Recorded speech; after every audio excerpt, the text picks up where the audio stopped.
No, but that's a little AST, and there's like a huge underground Oh, no, storage. yeah, so just so everybody's familiar, this report had 300 pages. And out of these 300 pages, there was a lot of sections that really didn't apply, right? So they'll talk about this and said, hey, you know, not applicable, not applicable, not applicable. This subject heading was this, and we happen to have one of the components. So the reality was that the storage tank looked like it was in great shape, but it needed to be registered, but you don't know what you don't know as far as capital expenditure. Yeah. So this company, Land Sciences, they did a site inspection and just basically visual observations of a lot of items. Looked for mold.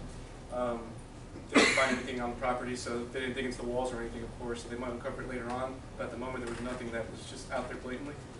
Drinking water. You know, they look at the time frame and historical data as far as what the issues were with drinking water, and it was built back in 1986, and you know, lead piping was used at that time, so it's possible that it could possibly have contamination, but for the scope of this work, testing was not done, so that could be something that we can look into and dig into further. But the report, you know, it's not in their scope, and they actually recommend that there's no need for it. Asbestos, same thing. It was not collected. It was just mentioned in the report. Yeah, you know, to talk about the asbestos, we didn't put it here, but I guess, you know, 1976 is when they stopped kind of using these type of materials in buildings. Yeah, that's what I was going to say, is they have that there, but the reality is thankfully asbestos hasn't been used since the mid-70s. Yeah, so... And my concern is if there was widespread lead leakage in water systems in other parts of the country, they would tell you, hey, we got to do sampling here. So I'm not aware of that having been a widespread problem. So I think you're just kind of like covering their behind on this stuff. Well, it was noted that they used the lead solder with the piping. So yeah, I mean, I guess it's just something that they was making us aware. Well, like I said, they had maybe fire aware. 40 different sections. We just kind of pointed these out just to make sure that, you know, we kind of covered, you know, what we feel the big things item. But you're right, there's probably not much of a concern because they didn't recommend additional sampling. Radon was another one. Same thing. Just pointed out they don't feel there's an alarm for it, but it wasn't in their scope as well. It is located in the rare moderate propensity, so. In summary, you know, we're looking at an office building. Yeah, that's the last slide. You know, we're looking at an office building. They didn't really find anything detrimental, you know, other than the storage tanks and the potential cost that we may encounter when we go to register this. There was nothing there that kind of really stood out that was a big deal. Okay. No further testing was recommended. Okay. So thank you. I mean, pretty straightforward, guys. You want to clap? If next group starts coming, listen, guys. Pretty straightforward. Go, Maricela. I just want to point out, just so for general information, that usually when you see these reports, you don't see air quality tests done, and there are a lot of suits and demands and for the sick building. And it's important for to have that one of those tests performed in one property that you want to acquire or something, have the air quality tested. Is there also a tendency towards a sort of happiness factor in the buildings too, or? No, that's something else. Oh, that was a different. I'm sorry. That was a part of the environmental study, but it was. Yeah, they didn't pay much. Diana. Quick question: how much does a report like that cost? Look up. I'll go back. A property conditions report can cost you $10,000 to $30,000, $40,000, I would say, depending on what it is. An environmental might cost you $2,500 to $5,000 because a phase one is a very cursory review. They're really going to walk. They're active in the community. They're already down at the DERM or whatever, so they know where the hot spots are in the county. If you're not anywhere near there, they don't see anything. You know. Now, let's go to an example. A situation like this. They see an above ground storage tank. They see that there's stains, you know, diesel stains around there. They're going to come back and they're going to make a recommendation that you sample both the soil and the groundwater in the area, because they're gonna say, listen, there's potential contamination here, you need to understand what the ramifications or what the implications of that are. So, phase one, very top level. If they find or suspect anything, they're gonna recommend a phase two. And that phase two is going to have specific testing. And typically in Florida, soil samples, groundwater samples. It could be, looking for lead in water, if they see leaky pipes. It may be for mold, that they visually inspect something. But I'm telling you, typically the concern, something in the ground, and then, what are the implications of contamination? Well, you don't buy, you remove soil, well, it could be very expensive, or you remediate groundwater. You gotta put wells in there and, circulating pumps, and you're filtering stuff for years. And you got a whole reporting protocol with a municipal government where every year you're reporting, and this may go on for years.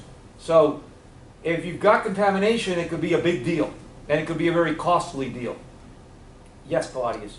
Did you see the report where they consulted Durham or the EPA for any environmental issues?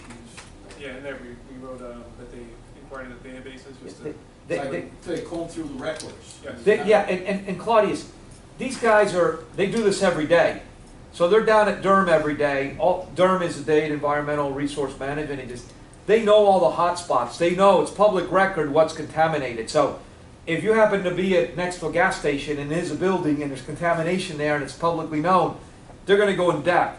But I think they identified 82 sites that had, I don't know the acronym you use. They gave you 72 properties that could potentially disrupt. And they're going to show you a map, and they're going to put stars where those properties are around your map, and you're going to see, hey, there's nothing within 4 miles, and you're going to go, nothing's leached into my property.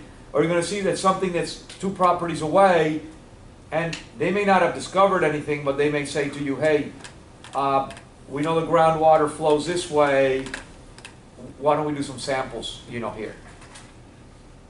Okay? You want to add anything, Ms. Engineer? No. Okay. All right, next group, please. Appraisal. Next group, please. Who's the next group? Appraisal. Oh, so an appraisal. So one of the things that we go and get is an appraisal. Now, we've talked about appraisals in a couple of different classes, and appraisals are used for a variety of different reasons. What does an appraisal address, and how does it do it? Okay, hey, I see you've got 11 pages. We need to I know. we need to blow through the pages quickly. Okay. I'll start. Okay. We're gonna go very quickly. Want to introduce yourselves? Hi, how are you? Marianela? Claudius over there. We were in charge to review an appraisal done on a property, on a commercial property in Reno, Nevada. It says Smith Bridge Plaza. That's the site. Basically, we're going to walk you through fairly quickly and in some of the major subjects of an appraisal. First is the intended use, then the disclaimers, major components of an appraisal, and the evaluation metrics. Next. The major components of the, yes? You were going to say something? The major components of an appraisal is the summary, the photos, the introduction, the regional analysis, local, regional analysis, the property analysis, valuation, and the addenda. In the addenda is where you're going to find like the glossary of terms, the certification of the appraisal, and different things that they want to add on to the appraisal. But basically, the objective of the appraisal, it was for the intended use of financing the property. So it was mandated to a company called to Cushman & Wakefield by a company called RCC, and it's normally done by an engagement letter. the approach used was in compliance with the Uniform Standard Professional Appraisals, USPAP. And in addition to, there's some legal requirements that an appraisal has to be conducted under the Financial Institutions Reform and Recovery Enforcement Act, that specifies that a federally regulated financial institution must be the client of an appraisal, and that all the terms and conditions are subject to the letter of engagement. And that's, since the company that mandate that this appraisal was a financial institution is registered, therefore this appraisal meets all the applicable requirements, and they nobody would do it. But the appraisal is done for one institution, and if you want to update the appraisal or if you want to use it for somebody else, you have to ask permission to the company that made the report. You cannot just distribute an appraisal unless they give you permission. There's certain assumptions and certain limitations and liabilities on the appraisal. The company, in this case Cushman, but it could be any other, REE, Trades, or any, they will add some disclaimers and explain to you the assumptions, how do the metrics that they use, the limitations that they have. They will say, for example, that all the information that they use is based on things provided to them by the owner or by the agent of the owner, of the property manager, and they assume that the property manager or that owner is responsible person that took good care of the documents, is given true statements, that is not falsifying any information. So as far as they're concerned, they're receiving information that is true and accurate, but they cannot stand behind it or legally validate that or make any legal representation. So that's a limitation, and so they're protected from liabilities. So also the appraiser will say that he's not responsible for other things like the proper report or the inspection report that it was done by a third party, or any visual or physical inspection done by them. They will say they're not liable for, that was just an visual, and they cannot represent other people's work, so therefore they cannot be liable for it. Okay, guys, we've talked in accounting class about what's the responsibility of an auditor, and I've said a lot of times, auditors don't produce financial statements. Auditors review the financial statements of management. This is no different in that sense, in that an appraiser is not going to audit the inputs that he's given. If he's given a rent roll, if he's given, square footage, if he's given a survey, if he's given a stacking plan, he is going to churn information with what's been given to him. Garbage in, garbage out. At the end of the day, what we're basically saying is they're not going to be legally responsible for arriving at the value that they estimate on paper. Okay? Yes. They're gonna do their estimate. But it all depends on the information that's been provided to them. So that's obviously a concern to a financial institution. That's a concern to if you order one for yourself, because ultimately you don't want to lie to yourself. If you hire a professional to help you with evaluation, you want to make sure that he's got the most reliable, or she's got the most reliable source to work with. Okay, keep going. Yes, that's something actually we talk about in accounting class, that the appraisal, if you're an owner and you're looking for financing, you cannot order your own appraisal. It has to be the financial institution, the one that orders the appraisal for you. You'll pay for it, You pay for it.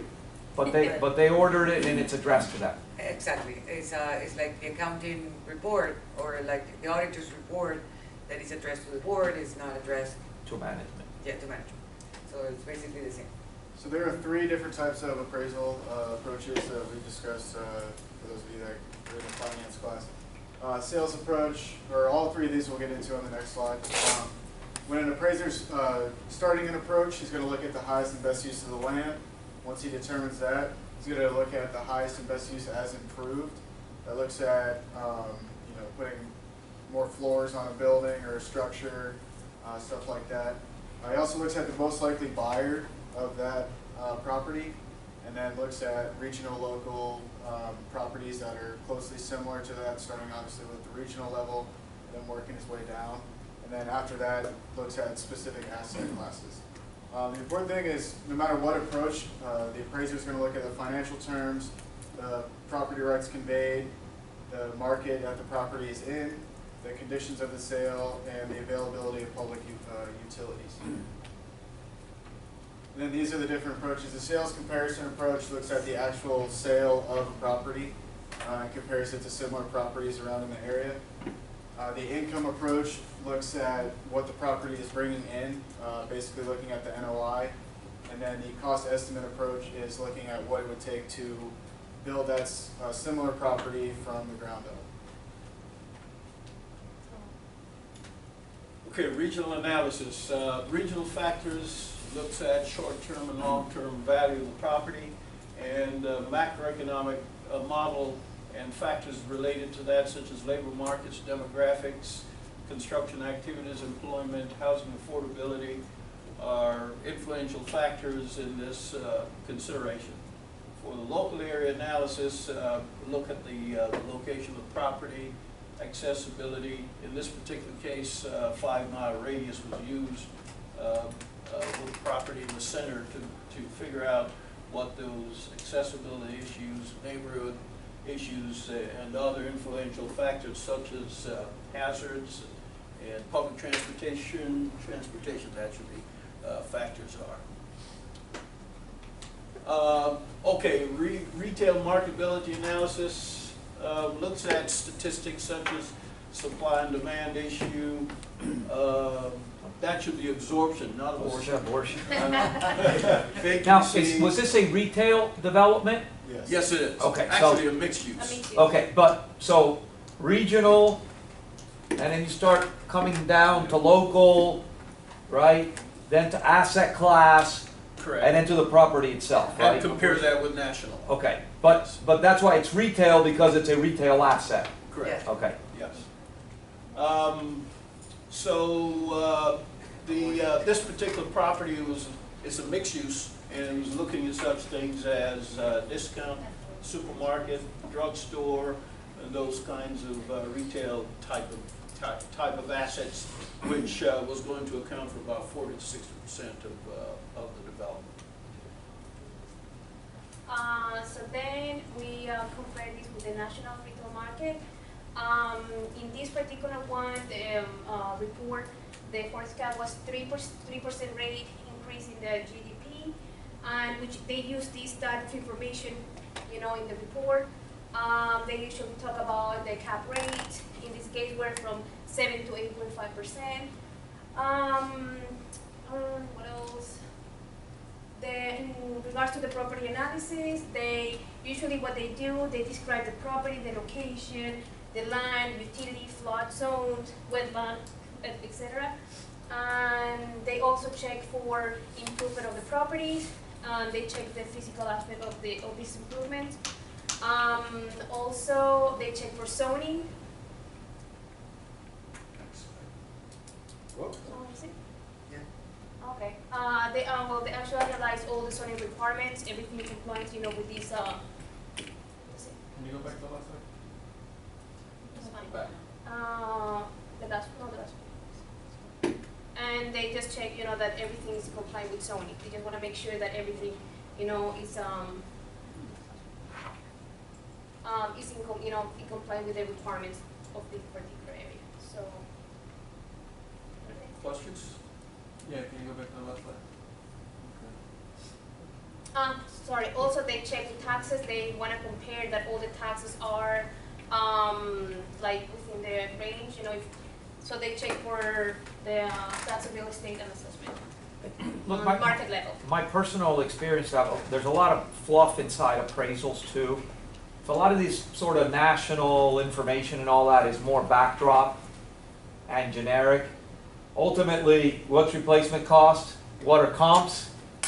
And what's the discounted income approach? I mean, and then, did you get a sense here of what their opinion of the value was and how close it was to which one of the three in this particular scenario? They used the income and sales approach, and Yeah. with the income, they were looking at, it was on one of the slides, because they had one major anchor tenant, and then they had like this anchor But tenant give in me- a sense and everything. But What were did they looking say at it was other worth, and what approach was it closest to? 98, 92 a approach? square foot, $98 a square foot, so 90, almost 99. And what approach got closest to that? Were they comps or was it the income approach? And, income.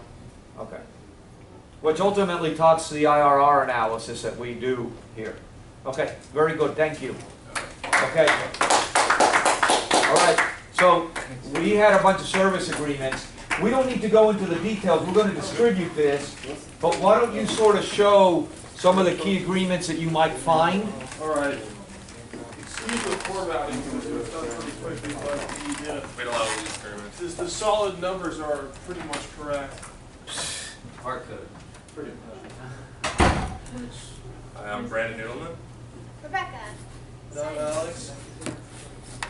So we had service agreements, which is basically contracts with different types of vendors for the building itself. For a few examples, there was, air conditioning, water treatment, uniform rental, elevators, basic maintenance that happens either, on a monthly or a yearly cost.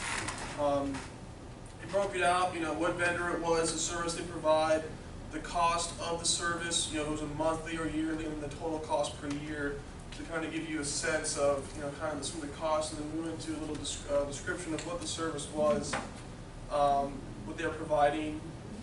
For instance, the air conditioning one, it's a 12 months, like a 1 month service. It kind of outlines what they'll pay for, what they don't pay for, what exactly they're responsible for. So we broke into each one, and then over here to your right, you can't really see, but basically a contract term. Some of these are for for a year lease. Some of them don't have a end date. For instance, the AC one was basically until you it was month to month until you cancel the contract.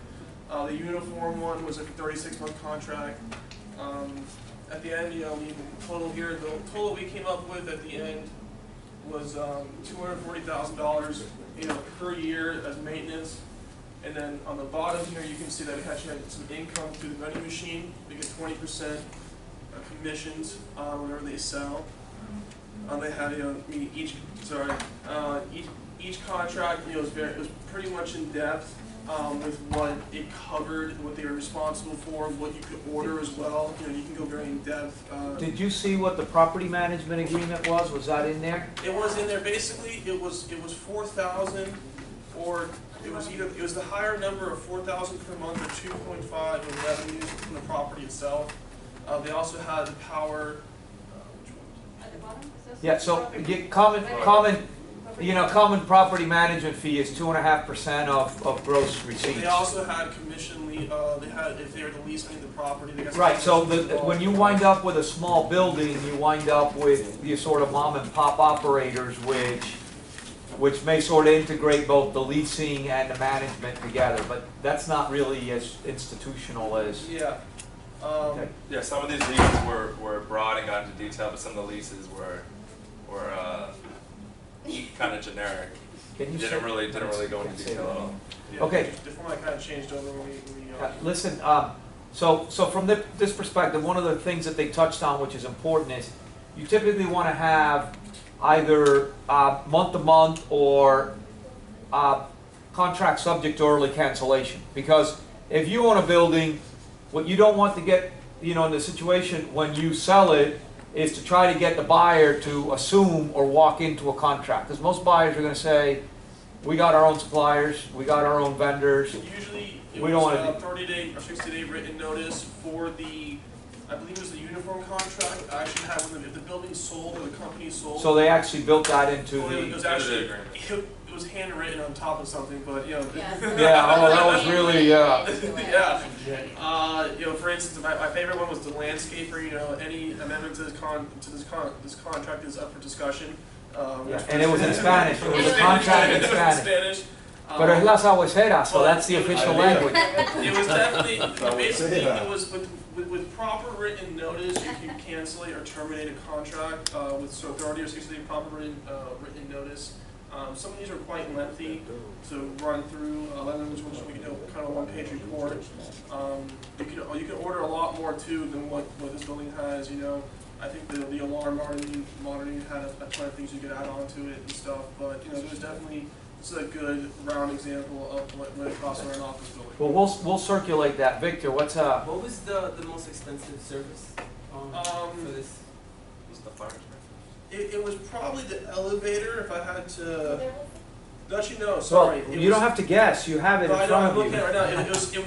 It was security management and I believe cleaning. Sort by price. Yeah, alarm system. Yeah, The cleaning it was the service. cleaning service at 88,000, which was basically, I don't know if you guess, but it was 88,000 was the cleaning service. Anything that involves labor, and so cleaning, and a lot of times the same company might provide, like I think in this case, does that company provide the porter or was that a different The company? porter was part of it. Yeah. Right, so That's what it was. cleaning and porter are probably gonna be the most, It was 0.055 cents per square foot, which came out to about 5,000 a month. Then it was another 1,700 a month for the porter, like $10 an hour. And then the security company actually was going in for a budget increase there because of the minimum wage got bumped up. They're trying to work it into their budget that you pay through them. But basically, anything that involves an actual person is going to cost you the most. Okay. Just keep this in mind, and I didn't ask the two groups to work together.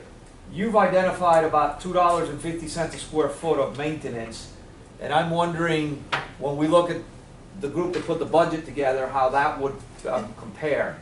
Because the one thing we need to make sure is that we identify all the contracts that are involved. Hey, you don't need to do that because I already saved it, and I'm not going to go resave The it. format got messed up when we Okay, so Marianela, you had a question, but thank you. We need to keep the class moving, otherwise we're going to stay late. So Just a quick question, like, I understand this is a service agreement, but is this done to just like, what is this for? Like, what is that done for? So that you, the operation of the building, for instance, pest control. Like, It yeah, was like, well, so yeah, for pest like, control. for your company to analyze what you have. all okay, the- so you but need it also- you need to evaluate all these vendors. Do I keep them? Do I bring a for your different? own company. Hold on, no. So for your operational, but then also it's going to tie into your operating expense budget, because if you buy off on this or you're going to replace it, you need to feed that into your expense budget going forward. Okay. This is basically, as an owner of the building, what you were going to be paying in, I would say, just in just upkeep, maintenance, just a ton Well, of. it's also the contracts and commitments that So you as well, for have. instance, some of these are 36-month contracts, so unless you sell the building, you have to pay the uniform rental people for 36 months on a weekly thing, on a weekly contract. Unless the company sells, you can't back out of it.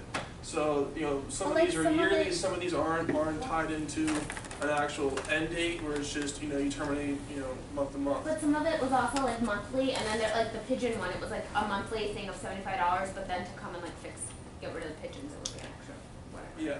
And then all of them are built in, and if it wasn't during normal business hours, they had right to charge Yeah. overtime and stuff. Yeah, some were initial fees, and then after the initial fee, a monthly fee after that. Yeah, or also, like the vending machines, it was like an extra on that. for instance, air conditioning, they don't cover any of the parts or anything like that comes top Right, end. so the reason you do this is you want to understand the agreements that are in place, and you want to evaluate whether you could do better, either by providing a better service or at a lower cost or with less risk. Some guys will do air conditioning where you pay them an amount and they'll take care of everything. Some guys are basically service guys. You put the filters, This, But they were just like you collecting put the bids filters, on- hold on, you put the filters, you pay for all the parts and labor extra. All they're sort of doing is coming in and telling you, hey, that's broken, that's what this was. Basically, they did come in for $500 a month and just look up the unit and tell you if it's working or not. Yeah, that's, Okay. yeah, yes, ma'am. You had a comment? Okay. Operating expense summary.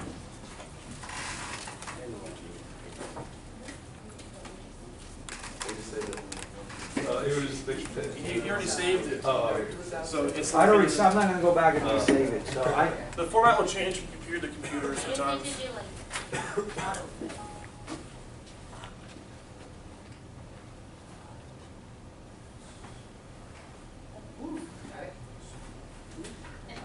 Hello, my name is Marcel Comenta. Cristina Sergio. Frederick? Frederick. Emmanuel. Emmanuel. We were asked to analyze the operating budget or project the operating budget of 901 Ponce and for the year 2016, given 5 months from the year before and the P&L from the 2013. So basically, what you might walk into, you have prior year financials, and you've got part of a year, something messed up there, and part of a year of a budget. And now you gotta project for the next year, because at the end of the day, you gotta do an Argus run. And next year's projection is also going to be the base for what? For your Argus model, because then you're gonna grow those by a certain amount. Just Something like that, only got don't two.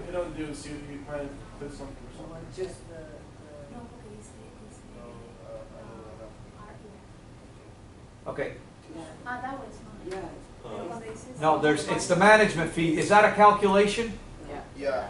Yeah, but Okay. it's pulled from I the think spreadsheet. one of it links to a different spreadsheet that's. Okay, that's broken. Okay, don't worry about it But for right now. The summary from the whole thing, when we did the numbers.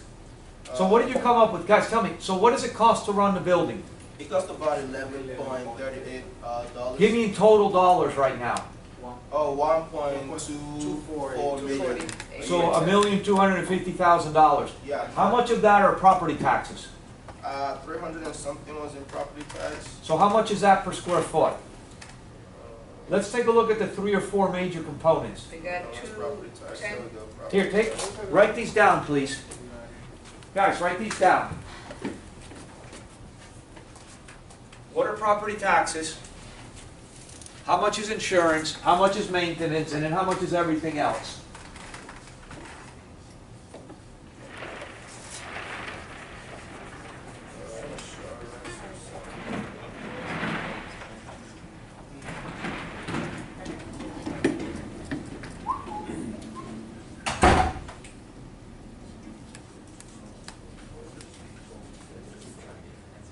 Yeah, don't get fast, it's just good.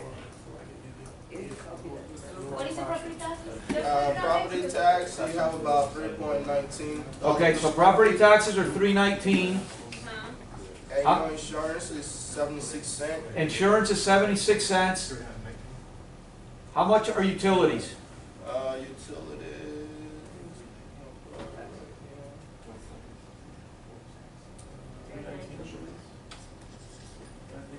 No. No, it's not, that's not. What? The total for electricity and water. Okay, yeah, go. 6.61. 661. Let's go, put them down, let's go. 661 for utility.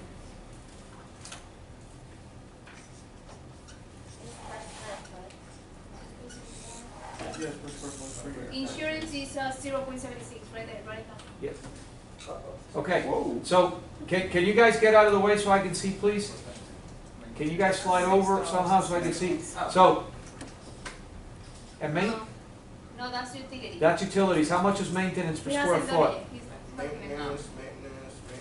There we go. That,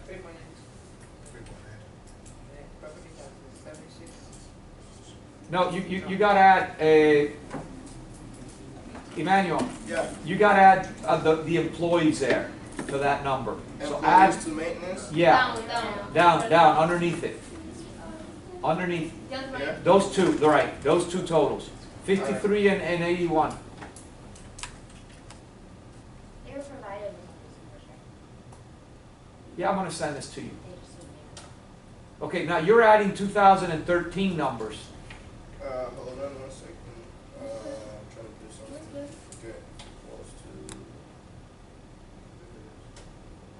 There you go. So $1.25. Write down $1.25, please. For maintenance. Okay, So square foot numbers, right? yeah, per square foot number, so. What's the total? So they said, what did you say, it was 1178 in total? Yep, 1138 for Okay, but round are numbers. you, is that, oh, that's 2016 for sure. Yeah, Okay, so you're telling me of the 1138, $3 are property taxes, less than a buck, call it a buck is insurance, $6 is utilities, And maintenance. and maintenance $1.25. Yeah. So that's basically it. Those are the four, everything else is like miscellaneous stuff, okay? Now, how does that compare to national averages? I'm sorry, I don't care about national averages. How does that compare to Coral Gables CBD buildings? so Coral Gables CBD is 11.76. And you got that from where? From the IRM. IRM is the International Real Estate Management Institute that gives out this So it's a- statistics yearly, and we compare even nationally. And CBD Coral Gables nationally is it was 1002, and we got what Coral Gables was 1178. 1178. So we were very close. Okay, so basically what we're saying is, it's gonna cost, this is a CBD building, it's not a true Class A building, it's more of a B plus type building. There's no that classification in the RM. It's just either A or B. Yeah, so $12 a square foot.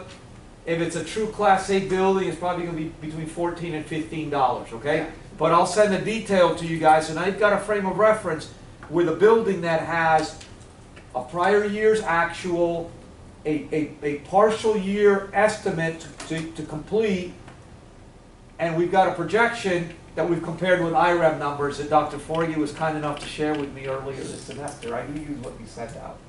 Okay, thank you very much. Now, you did not delete the extra tabs I asked you to delete, did you? No, we saved it in a different file. Oh, you said for the ones there? Yeah, we. I think deleting the extra tabs created this reference issue. Okay, so when I distribute this, I'm going to have to rework this. We'll rework it and send We'll it back do to it, you. or if you want to do it, your choice. No, the problem is I've already saved it. Oh, well, I'll do Okay. it real quick and put it on the pen drive. Okay. Okay, let's go. Let's get to the rental. Very good, thank you. There's a 2.5 So I'm hour. spoke the longest, Entry time. I'm not, listen, you're not gonna have to memorize that one. We don't have to memorize today. You're not in a rush, you can wait for Marcela. Trust me.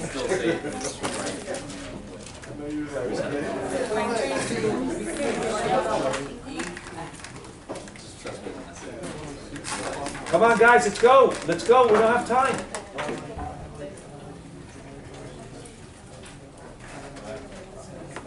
So my name's Chad Guys, keep it down here, let's go. Andre Crawford. and we're going over the leasing and rentals for our property. Whoa. Okay, so we look at the rentals on the 10-story office building. We had a number of tenants in the building. American Airlines occupied the majority of the building. What percentage do they occupy? Who's that? 4.6, 24.6. No, 35%. Isn't that what you have on the right? Oh, yeah, that's right. That's why you did it, right? Very good, okay? And the other big tenant is Stantec, and we have a couple vacant spaces. How much of the building is vacant? 4%. So the building's 96% leased? That's correct. Okay, and how much does the management office occupy? 2%. Okay. So, well, yeah, I mean, so, yeah, so I mean, that's, you know, can you generate income out of that? I don't know. That's, you know, that's one of the questions that we need to have on site. Do you need to have an on-site management and leasing office? And if we do we need to take 2%? It's 2,000 square feet. What are they renting there? 30 bucks? 25 bucks? Oh, I see. Altus actually pays rent. Okay, all right. All right, so they earn a fee, but they pay rent. Okay, all right. So they're part of This- the 96. Sorry? So they're part of the 96? Yeah. Yeah, so it is 96% leased, okay? Keep going. Yes, so and we did a total on the amount of rent per year. That they're paying a total of like 2.2 million per year. Okay. And so how many square feet was that? Over 100. Like 110? Yeah. So we're saying gross, we're getting what, like 20 bucks a square foot? Does that make sense? Yes. Yeah. Although visually, every one of those rents there is over 20 bucks. So how does that figure? Except for the second one. Well, but that's 2,000 feet. What's the second highest rent at? They're all at 30. They're all like at 30, so we will have to check the formula. Maybe there's something wrong there. I would buy 20 bucks net in the Gables, but not gross. Does it have the vacancy paying rent also? Yes, it does. Okay, so let's say that that's like a sort of potential gross income. But that's still, something doesn't seem right there, Andre, because if it's 109,000 square feet and all the rent's over 20 bucks, you know, we should probably be at 2.5, closer to 3 million bucks. That's okay, don't worry about it. I'll take a look at it. I'll take a look at the spreadsheet before I send it out. Okay, keep going, guys. That's all right.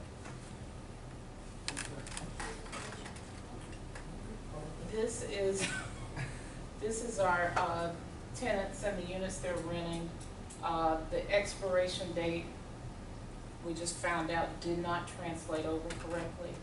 So this information is not going to be accurate. But it does give you a visual representation of if you change the quarters to years, it would tell you kind of when people Okay, leave. just in the future, and I didn't realize what you were doing when I looked over your shoulder. Typically when you graph lease expirations, rather than manually coloring, you actually use an Excel graph. And rather than going this way, we go this way. Okay. So we can, have the years, right? So if we take a look at, right, the axes, we've got the number of square feet or the percentage of the building over a timeline down below. So the x-axis would be the years, and then we would have, the percentage or the number of square feet within the building that are expiring, so that we can visually see, at least in the expiration schedule, the inception date is not as critical as the termination or the lease date. the lease Right. end date. Okay. It looks pretty staggered. But if these were the right dates, and this was extended over years and not quarters, this would be probably pretty good. Okay. Well, okay. We'll take a look at that. Maybe I'll have to rejig something and send something so I you can guys. redo that. Yeah, the issue was the dates that you have are all 2014, and then I realized it with the start dates. Anyways, Okay, it is all an right. issue with the cells that are given to us as inputs. Okay. Okay. So very similarly, we did a stacking plan. On the left-hand side, you see which floor these folks occupy, and on the right-hand side, you see the square footage, the amount of square footage that's actually being occupied by those tenants. And similar to her chart that has, the lease expirations on it, you would also color code the lease expirations on this, and so. Yeah, you would do the years with Correct. to match Correct. the tenants or the leases or the spaces that are there. Correct. Is this a total per floor?